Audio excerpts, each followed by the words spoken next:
Morning, grade 12 learners. We are speaking to Morata, subject advisor for Motheo District.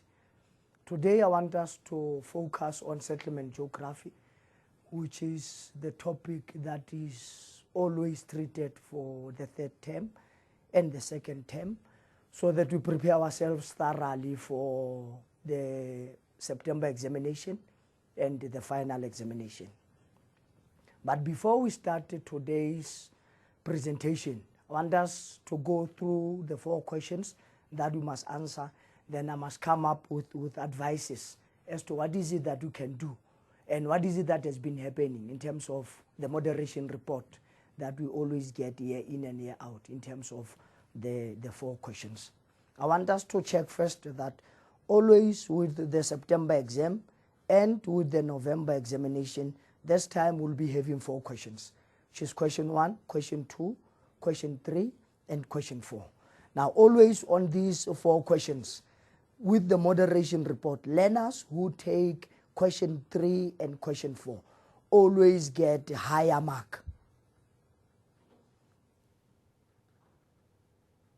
marks than learners who normally choose 1, 2, 3, and 4. What is it that I'm saying?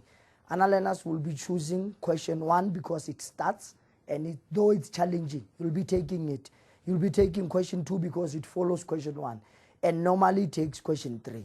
And this is the logic that we normally get. And it does not mean that we have to always choose like this because they follow one another. And you see that they normally don't take question 4, though it is the easier of the 2 that we have talked about. And for the 2015 June results, it's very clear that in most schools, the physical geography is a problem. So I'll urge you as learners to go for your settlement geography with the economic, where you've got your settlement with your economic geography, which is appearing on question 3, and it is also appearing on question 4, the very same settlement and economic geography. It means once we have thoroughly covered this, because each question contains 75 marks, will be containing 75 marks. Once we have covered the 2 thoroughly, it means we have secured our 150. Then we can start to say, besides these 2, what is it that you can take? Either you'll take question 2 or you'll take question 1 as your third question that will be adding to the 2. But all the reports, depending on schools, of course, all the reports will show that learners are doing well on question 3 and question 4.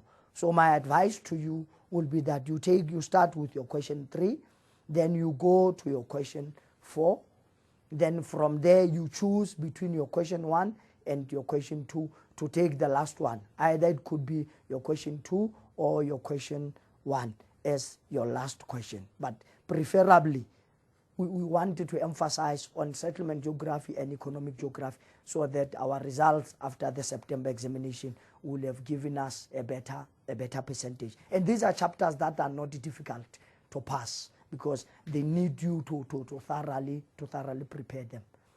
Let's start with our settlement geography. And when we start with our settlement geography, it's important to define what is a settlement. Now we say a settlement is a group of people living on a day-to-day basis on an area that has buildings, communication, network, and even functions. Now we started to say every time let's make sure that you've got a settlement. Your settlement, it's a grouping of people, building structures. It's a grouping of people, building structures,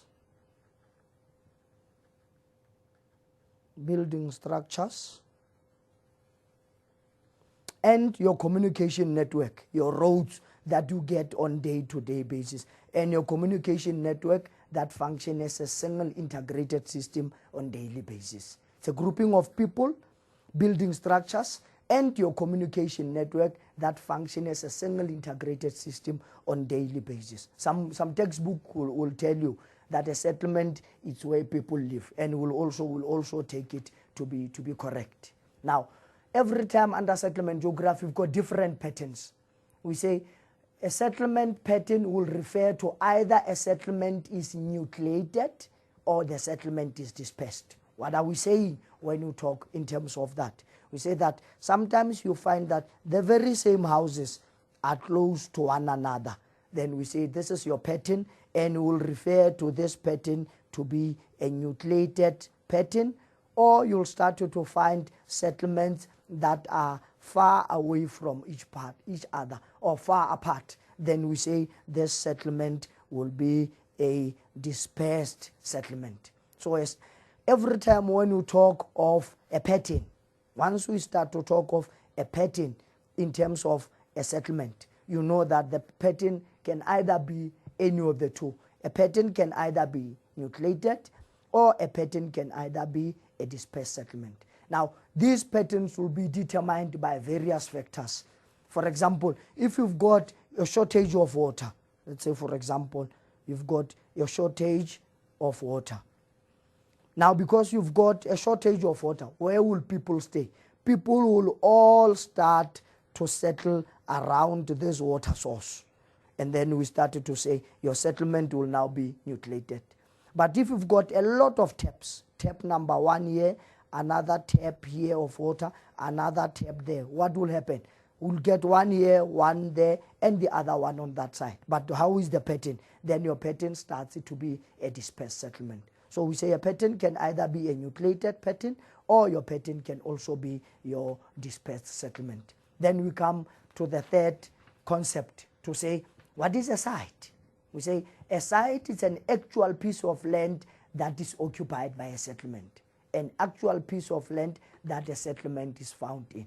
So when you go back to our drawings, you find that this will start now to be your site, a piece of land that is occupied by a settlement, where you now stay as a person or as a family.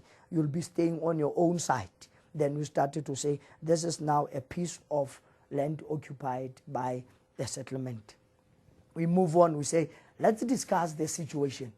We say the situation is in a settlement in relation to its what? Very important. We say a situation, it's a settlement together with its own surrounding. What is it that you find within the area where you are staying? With your own surrounding. Now, immediately you started to check your surrounding. Then you started to say, but my situation is different from somebody who's staying, let's say, in a town, and somebody who will be staying in a rural area. Your situation will be different. In a town, you'll be having more functions, and then in rural areas, you'll be having less.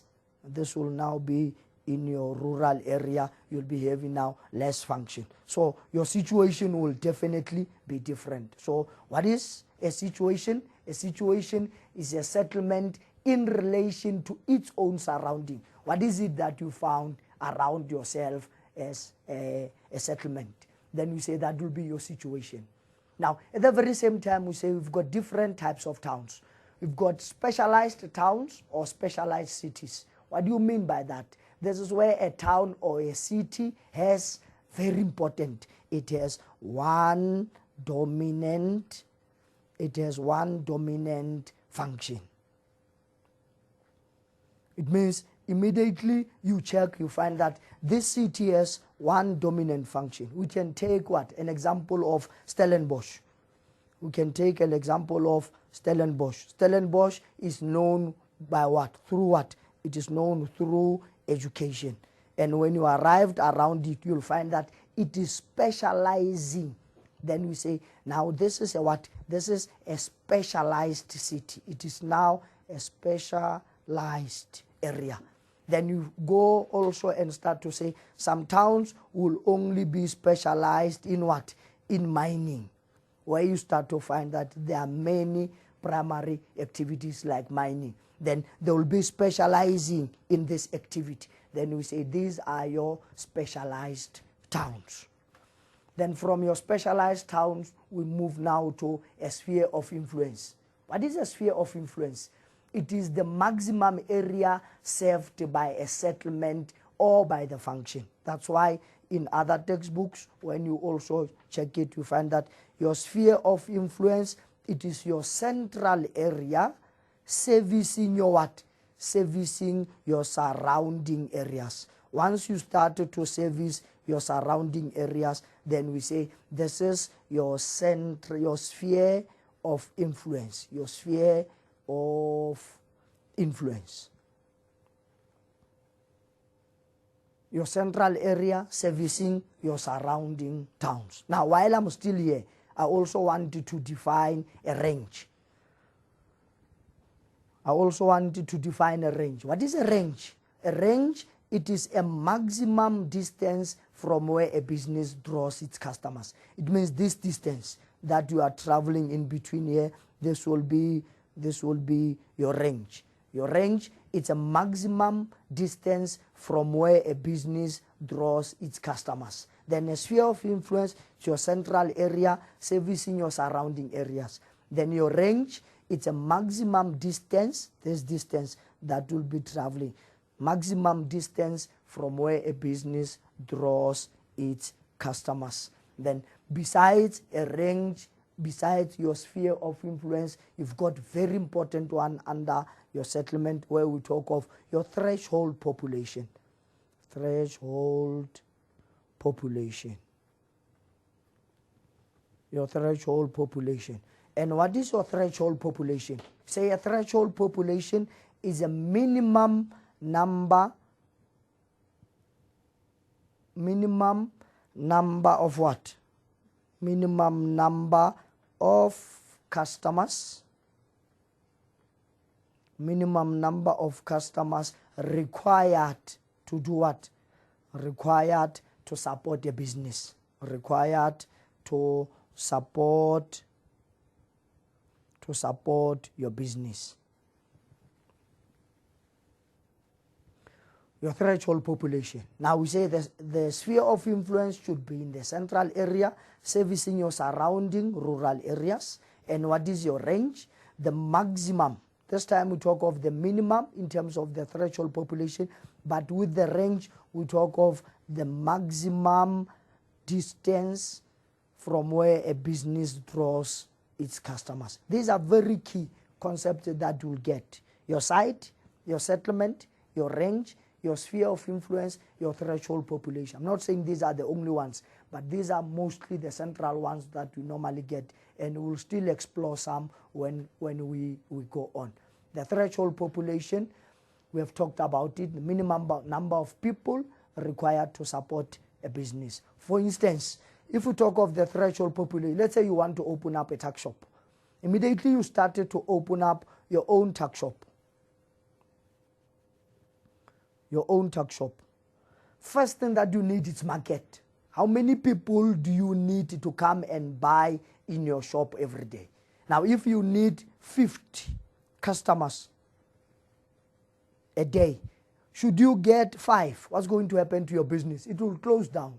So you must consider that every time when I open up a tuck shop, I will consider to support my surrounding areas. And that becomes your what? Your sphere of influence. The second thing that you check is that how far will my people travel to come and buy in my tuck shop?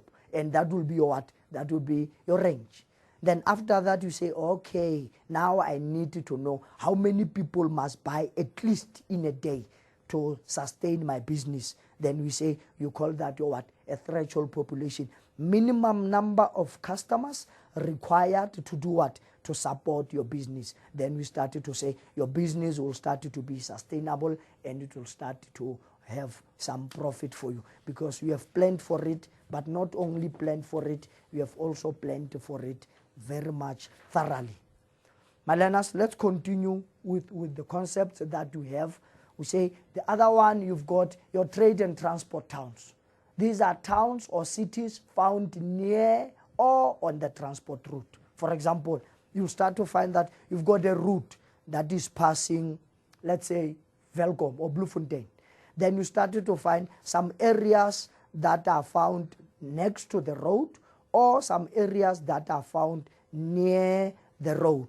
Now, because they depend entirely on the accessibility of this transport, then we say these are your transport towns or transport cities. These are your trade and transport towns because they need to use this road every day in terms of doing what? In terms of doing their trade business. After they've produced everything, they need to use the road to transport their materials either to their consumers or directly to the markets where they will start now to be sold.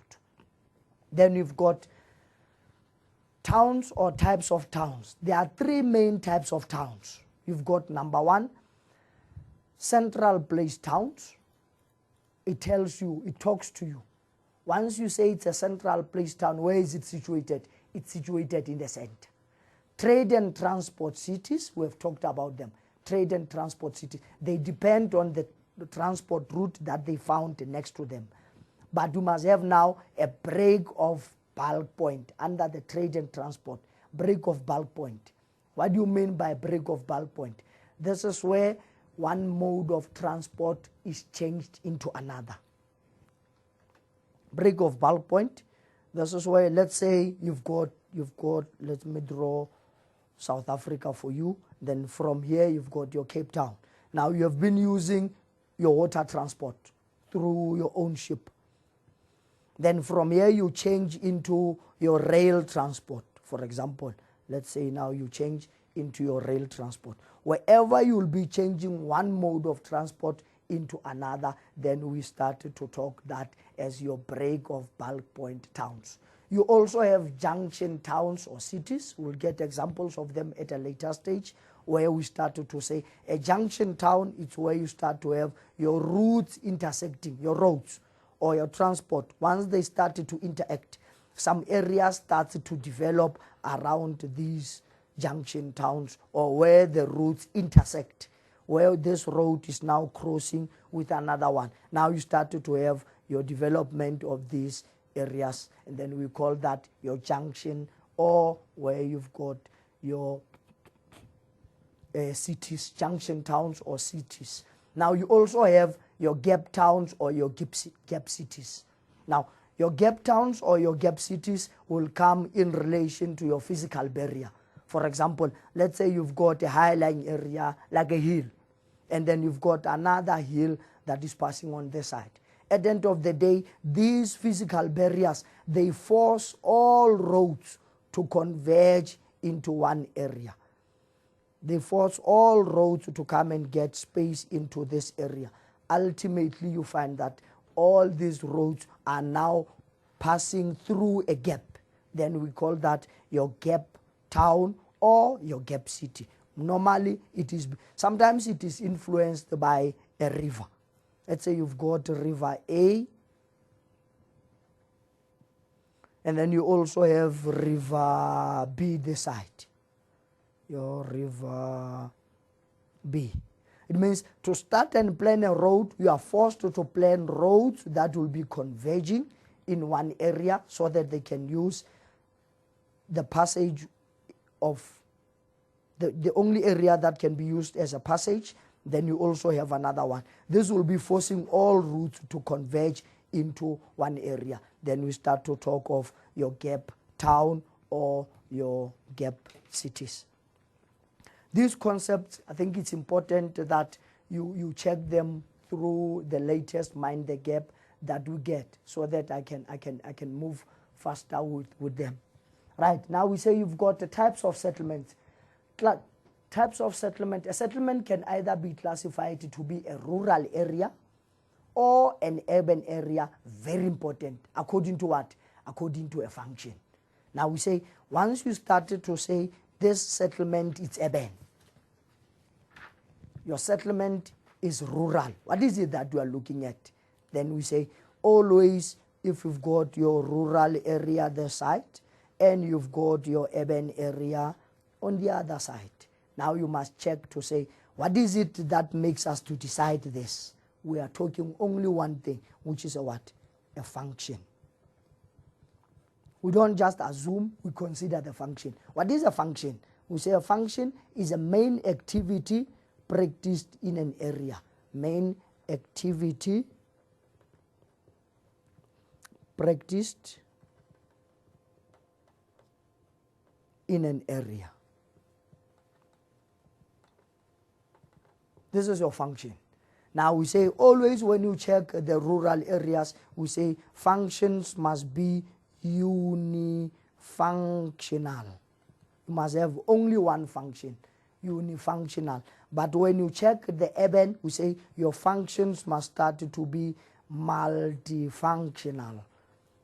Once you've got more than one, then we are concluding to say your function determines the main activity that you get. Your conclusion will say your rural areas includes what? A unifunctional part. But your urban area will mean what? It must be multifunctional. Now you know for a fact that only with the rural areas will be having our own economic activities, which will include under the primary, which is mostly what you get in rural areas. And then you will start to have your farming. You mentioned them, your fishing. I know these ones you are good with them. Your forestry must always be also part of it. But you find that it's not always that you get them being practiced, all of them. You find that only one of them will be practiced in an area. Then your mining will also be part of your primary activities. You see that these are just what we have talked about in the economic geography. That's why we say push emphasis on economic geography and also on your settlement geography so that you can start to score a lot of marks. But once you start to talk of your multifunctional area, this will include your secondary sector. Remember what we said in the secondary under the economic activity? We say this is where you process your raw material. This is where you manufacture your raw material. You manufacture. This is where you do what? You add value to your produced product. Secondary, but it's not only secondary because it has to be more. It must also include your tertiary sector. Then we say the tertiary sector with the secondary sector tells us to say your area must be a multifunctional. If you get a question that asks you, what's the difference between rural and urban? You consider to say your rural must be unifunctional, your urban must be multifunctional areas. And this is because here, normally in rural areas, you use the primary sector with all those examples, or in urban areas, you use the secondary and the tertiary activities. Now, unifunctional means what? This is classified as rural because it has only primary activities, my kids. That's why I say put emphasis on it. Then you've got your urban expansion, the area of an urban area uses or increases over time. This is in terms of your buildings and your infrastructure. Now, the relationship between the two is always very key to see that you've got urban expansion and urban growth. What is the difference? In an urban expansion check, the town is growing bigger.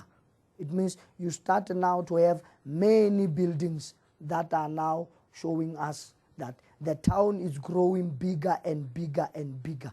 Now we say this is your urban expansion, physical growth of the town. It's growing from 1 year old to 5 years old. It means the boy is getting now bigger. But then we go on to say, what is an urban growth? Urban growth, not expansion, but growth. This is a number of people living in an urban area who are now increasing. But how are they increasing? Through natural increase. It means more births minus your death rates. Now we say the difference with this one, this is the physical expansion. The town is becoming bigger. This is your urban expansion. This is now your urban expansion.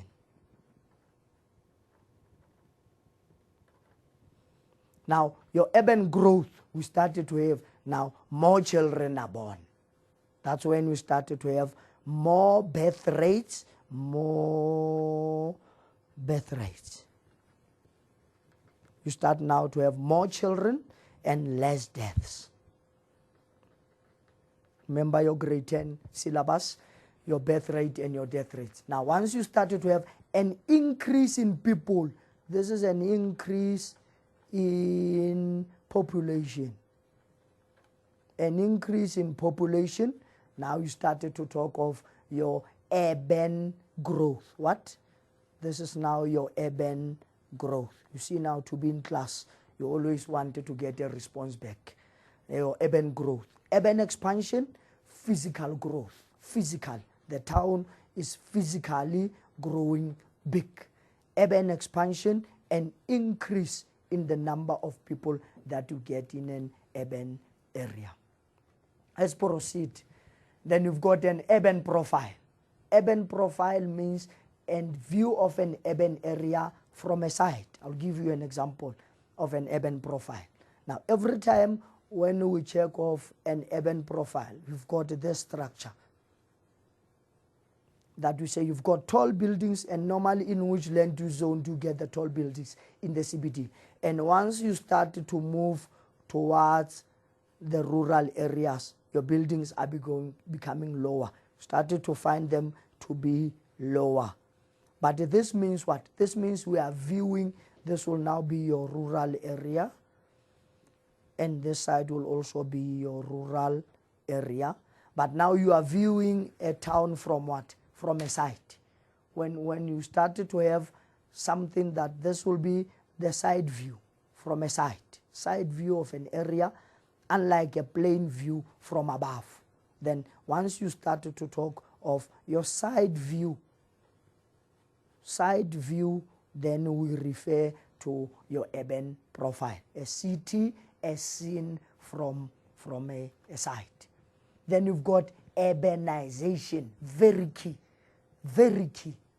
Take note of this. There's an ever increasing percentage of total population living in urban areas. Now we'll talk about this urbanization when you go to rural urban migration. That many people are moving from rural areas.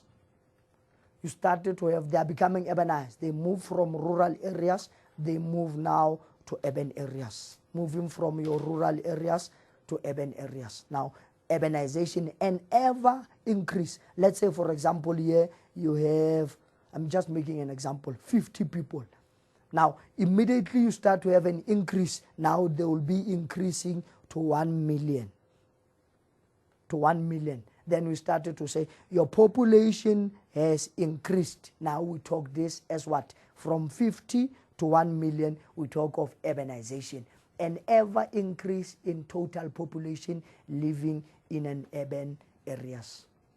Then we start to talk of your village shapes. Rural villages are classified as either a linear shape in a form of a line where you start to have a linear shape. Then the second one will start to be a round village, round and square village. Remember the Maasai people who normally have the kraal in the middle. And then you've got your crossroads, where you started to have roads that are now intersecting one another. Then we say types of village. A village can be linear, my children. They can start to be linear. In this instance, you'll also have people settling in a form of a what? In a form of a lie. Started to find. These are questions that you must collect marks. They are in a form of a line next to a road. We talk of a linear shape. Or you can start to have areas where your village, they are in a form of a circle. It's a round and square village. In form of a round and square village, where they gather around a source. This source in some instances can be your water or your water. Or this source could also be a kraal, like the Maasai people. The Maasai will put their cattle in the center so that theft is not taking place from day to day. Other people will settle here because they want to be closer to the water source. Then we started to have, now we've got the third one, that is the crossroads. It tells you, it talks, and it's self-explanatory. That's where roads now can either be one road that is intersecting with another one, then you start to talk of your crossroads, or where you start to have many intersections. So we've got three types of villages. A village can be linear, but normally under this linear, we've got questions that say, why are these people settling next to a road? For what good reason? They are settling next to a road because they want to use what? transport. Or they'll be settling, let's say now, in an instance where you have a river, and people will be settling next to a river, still in a form of what? Still in a form of a linear shape. Now they'll be settling next to a river. Then we started to say, now, why are these people settling next to the river? Because they need water. They need water to use for domestic purpose. So a linear shape can be next to a road or next to even a railway line for what? For transport. And then a linear shape can be next to a river for what good reason? For water source. In this instance, if you've got a kraal, why are these people settling around it? For safety purpose, because they want to combat theft. But if they then started to gather around the water source, then you started to mention. So it's important to look as to what is the reason why these people are settling in this form. Normally this one is also the same as the first one. They settle around a crossroad for nothing else but to access what? To access their own transport. That's why you'll find them settling next to a road for accessibility of their own transport. Those are the three types of villages that we have. Now we have the mother of all, which is a wet point settlement. I think you remember your June examination paper.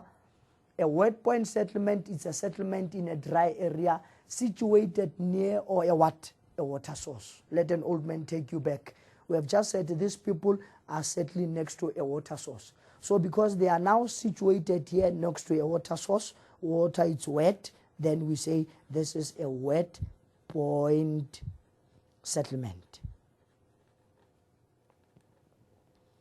Now let's say if this was a river or a dam, now this dam started to overflow. Water will be doing what? Water will now be spilling over. It will now be reaching the house, these houses. What will these people do?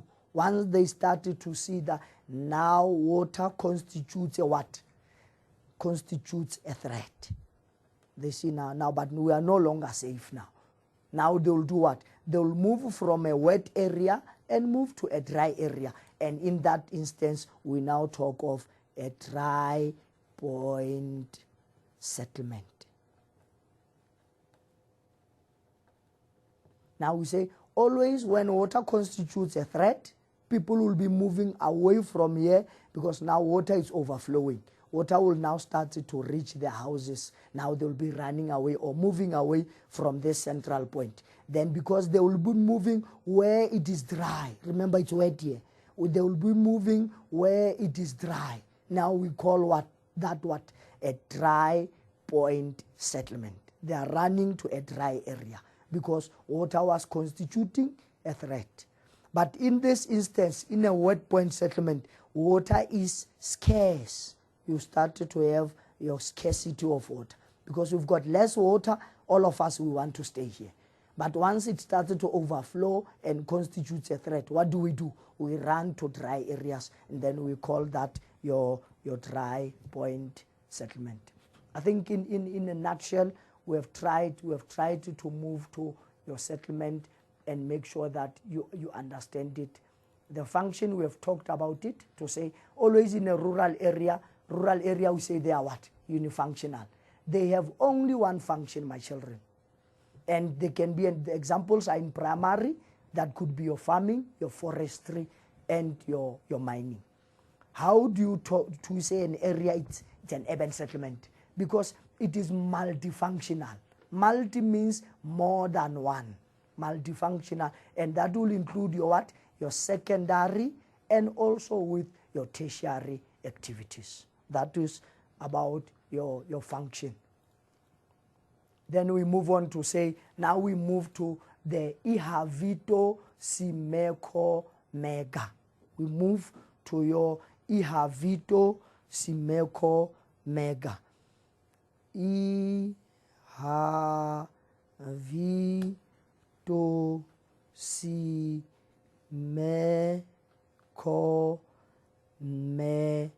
Mega. Isolated farmstead, hamlet. your village, your town, your city, your metropolis, your conurbation, your megalopolis. Classification of settlement from the smallest. This will be classification of settlement from the smallest to the what? To the biggest. And we conclude to say your isolated farmstead, your hamlet, and your village, these are mostly rural, my learners. These are mostly rural. We said, how do you define rural? It is unifunctional. It is unifunctional, and mostly it is characterized with your what? With your primary activities. Primary activities will include your what? Your fishing, will include your what? Your farming, will include your what? Your mining. But then you say, immediately you move from a town up until you reach your megalopolis, these are urban. And what makes you to decide that they are urban? We say areas are urban because they are multifunctional. You started to find areas to be multifunctional. These multifunctional areas, my learners, includes your what? Includes your secondary sector. In a secondary, what do? You process under the economic geography. You see, I'm covering the two. You process. And then under the tertiary sector, what do? It includes also your tertiary sector. What do? You give services. And then we said you'll be having the last part, which is your quaternary area. Quaternary sector. Quaternary sector. This includes what? It includes your IT, and it also includes your research.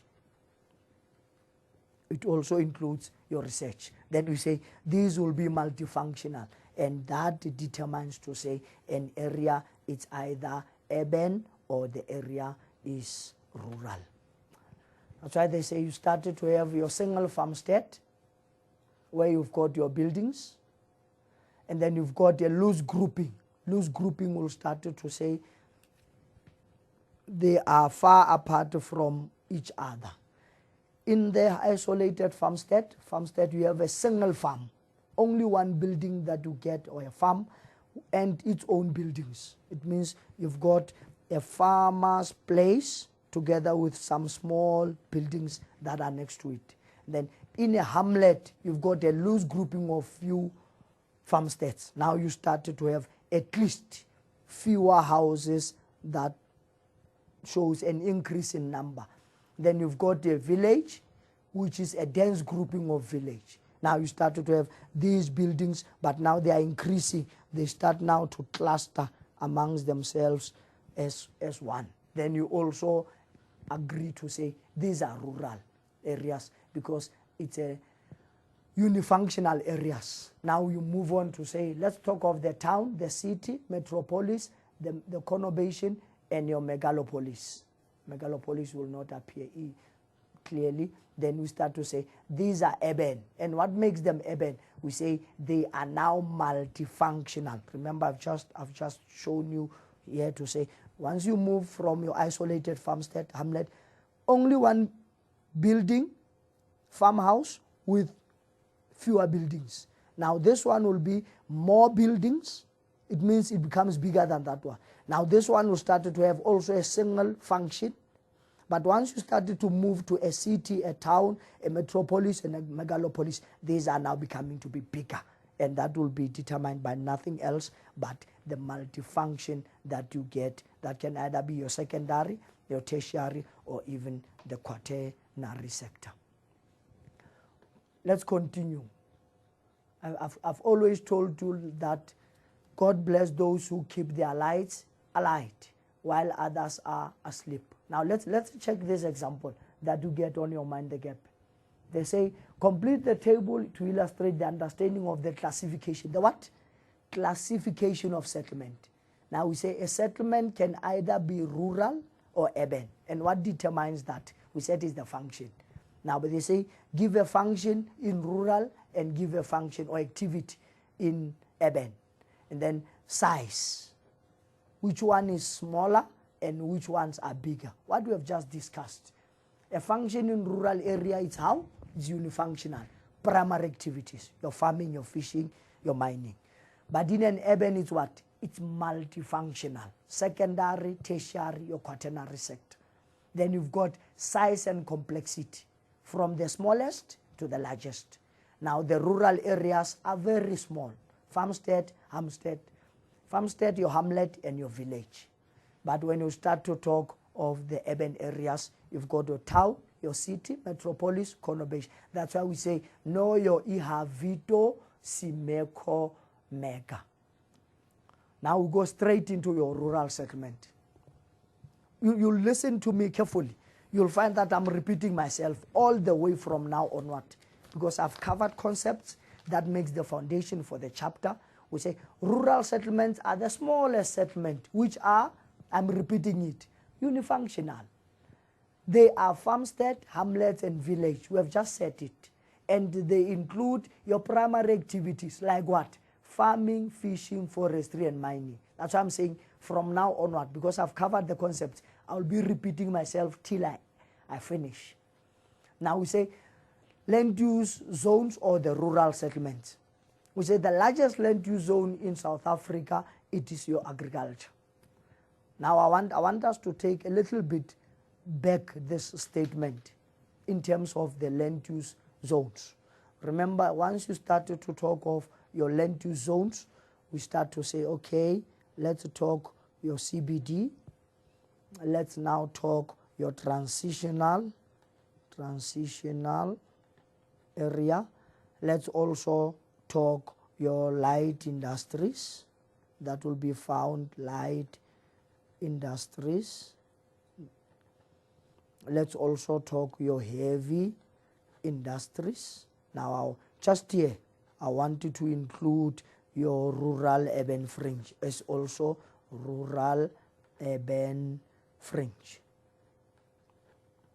And then under the rural urban fringe, I now want you to include functions that you get in the rural urban fringe functions. And while doing that, I'll be covering your paper 1, and your paper 2 at the very same time. To say, must have your CBD, heart of the city. Remember, your CBD is your city center. What does it stand for? It stands for your central business district. This is your central business district. And then where do you find it? This is where you find the heart of the city. That's why in another textbook they will say it is where the inter and the intra transport routes, where you have your intra and intra transport, ROU2E, transport routes. It is where the roads are coming in to the town, and you started to find some of them even leaving the very same town. That's why we say this is the heart of the city, the most accessible part of the city. If you want to go to the city center, which is your CBD, you won't struggle. It is the most accessible part of the city. But from your CBD,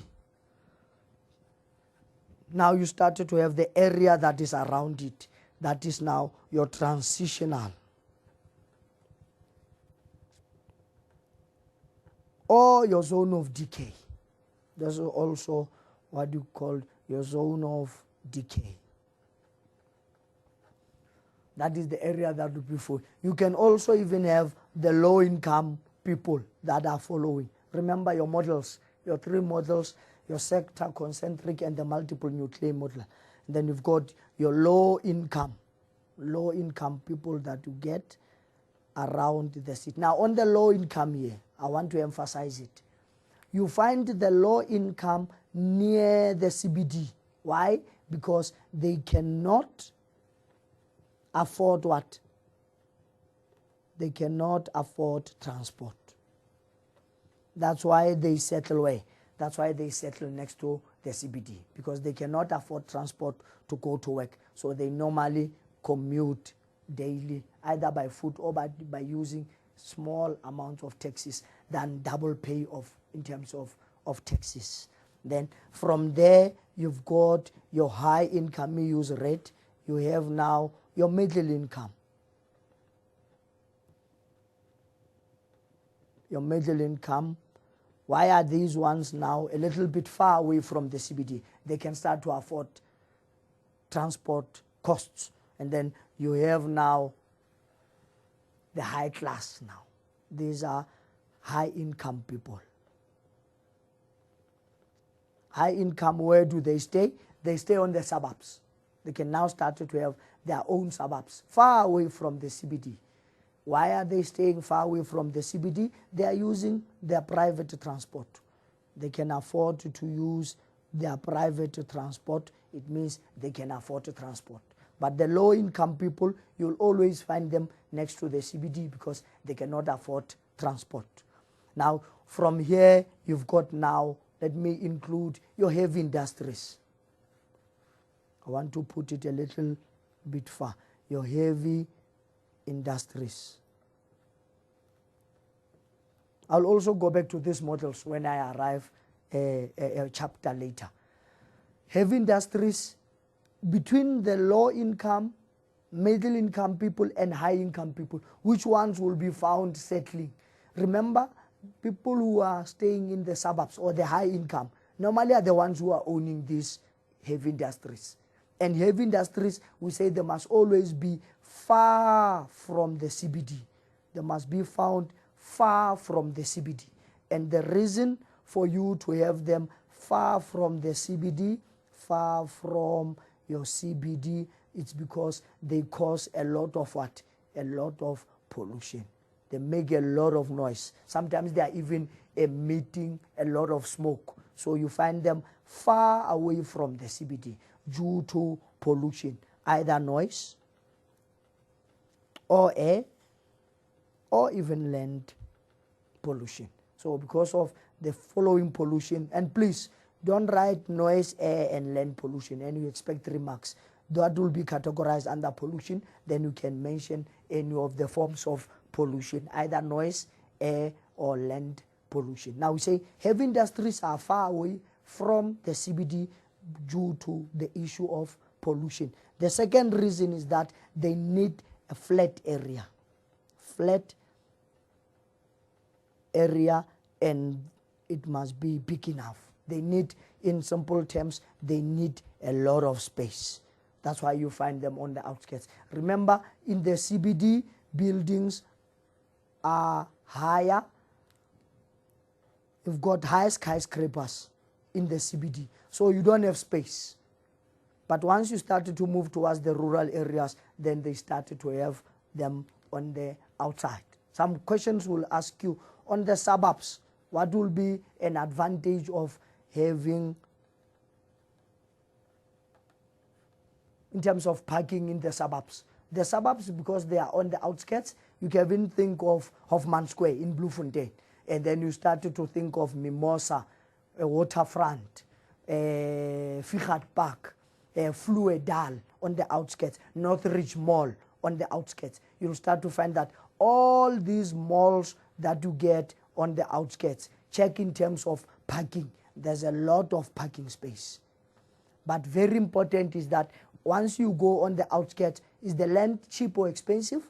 Then you started to have a cheap land, because the competition is not as steep as it is in the city center. No wonder even some of these heavy industries, they go to the outskirts, right? They are running, they don't want to cause pollution to us. They need a lot of space, but also the other point could also be that there's a cheap land that you get on the outskirts. I want us to wrap for a second so that you can start to have a little bit of water. Then we'll start to come and exhaust your land use zones in terms of the rural and in terms of the urban areas. Now it's important that, like I said, let's study the 2 chapters, which is your settlement geography and your economic geography. Learners, moderation reports don't lie. It shows that people who take question 3 and who take question 4, who take your question 3 and your question 4, normally have higher results in terms of people who take 1 and then take 2 and then choose any one of the 2. So preferably, we start with question 3, then we go to question 4, then we choose any in terms of the strength of our physical geography. Like I said, this will be different from one school to another. But for Motheo District 2015 in June, these 2 chapters gave us a lot of problems. So preferably we must drill the last 2 so that we get an improvement towards the 100%. I'm still waiting and positive to say 100% in geography, though the district gave us the 90-50 for the Motheo District. But if you can push to get 150 out of these 2, it's possible. It's possible. The list will be, say, out of 150, let's go for 120. Then from the 2, let's go and collect. From any of the 2, let's go and collect marks. Then we are standing at 170 marks. Then we are left with our paper 2. With our paper 2 out of 75 marks, then we can go, because it's calculation, it's a GIS, it's a map interpretation and analysis. You can still get your own 50. Then we say, definitely, we are standing at 200 and above. That will be your 220 or 210 or 230. And please, let's strive for the best. The 2 chapters are easy to pass because they are augmenting one another. They're close to one another. And that could give us the best results for June examination. For September examination and November examination. Thank you. Let's have a cup of water. We'll come back after 5 minutes.